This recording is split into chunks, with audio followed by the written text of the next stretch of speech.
Saturday in Ember week, Advent. Station at St. Peter's. In the first ages, ordinations took place in Rome only in the month of December, usually at the tomb of St. Peter.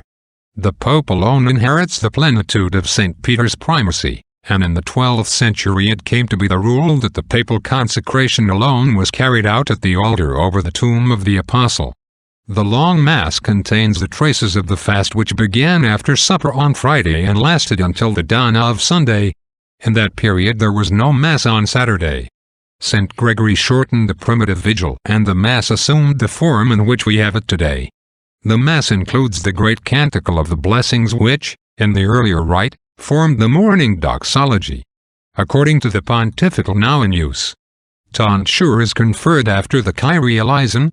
The ordination of porters follows the first lesson, of readers, the second, of exorcists, the third, of acolytes, the fourth, of subdeacons, the fifth.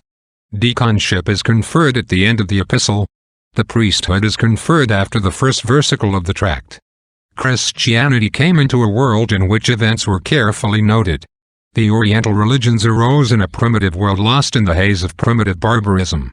It is for this reason that St. Luke begins the narrative of the Gospel of Jesus with chronological notes concerning the rulers who were then controlling the destinies of Palestine. The Messiah assumes the consoling name of Emmanuel, God with us.